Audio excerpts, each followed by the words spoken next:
los viajes que he tenido han sido más constituyentes de mi carácter que los libros que he leído, probablemente.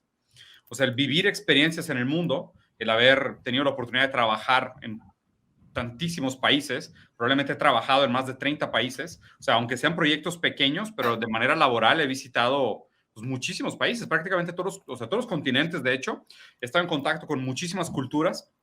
Mi formación soy diseñador industrial, tengo una especialidad en diseño de experiencias por el Politécnico de Torino, en Italia. La carrera la hice aquí en México.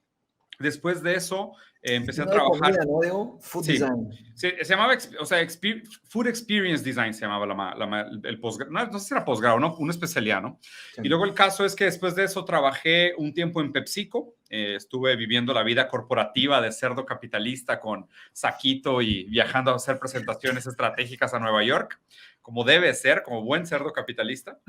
Sí, pues hay que decirlo, ¿no? Después, porque estaba platicando con Mateus justo ayer, decía que he tenido mi etapa capitalista, anticapitalista y ahora soy postcapitalista, ¿no? Y cada vez más me hago la idea dialéctica de, creo que estas posturas antagónicas son de papel, ¿no? No tienen tanto trasfondo. Después de trabajar en PepsiCo, empecé a trabajar como consultor en una agencia que trabajaba con el futuro. Era un bureau de style, que en francés es una casa de tendencias. Y ahí la verdad es que tuve mucha libertad creativa, siempre he sido una persona sumamente artística, pudiera decirse así. Siempre me ha gustado dibujar, pintar, hacer escultura, escribir. Escribo sonetos desde que soy muy pequeño. O sea, siempre he estado como muy en contacto con ese lado de la expresión, o sea, con ese lado artístico que todos tenemos, ¿no? Pero pues yo creo que tuve el privilegio de poder explorarlo en algunos momentos, sobre todo siendo diseñador industrial. El gusto por la filosofía me nace, yo creo que es una influencia tripartita. O sea, la primera sería definitivamente Mateus, o sea, pues digo, el hecho de que pues, estudié la maestría fue un contacto muy directo con la filosofía en un sentido de rigor. El segundo fue mi esposa. Mi esposa es psicoanalista lacaniana, tiene maestría de la Complutense de Madrid, lectora de Lacan. Entonces, pues yo por un lado tenía a Mateus hablando de filosofía y por otro lado a mi esposa hablando de Lacan. Y el tercer factor detonante para mí fue la enfermedad de mi hijo. Cuando Paulo nació, mi hijo más grande, a los 2 años le diagnosticaron un cuadro de autismo, que realmente no es una enfermedad, pero nos llevó a descubrir todo un problema genético. Y al verlo y a entender la manera como él funcionaría o no en el mundo, me despertó esta mirada crítica a las injusticias que existen, ¿no? Que la verdad es que me parece que uno desde el privilegio, a menos de que exista algo que te saque de ese privilegio, pues es muy difícil verlo.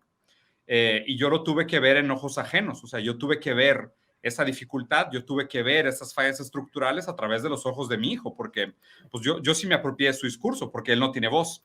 Entonces, él no tiene voz, nadie habla por él, yo hablo por él. Y prácticamente de esos 3 ángulos, del psicoanálisis, la filosofía y la desigualdad social, fue de donde nació mi interés por la lectura.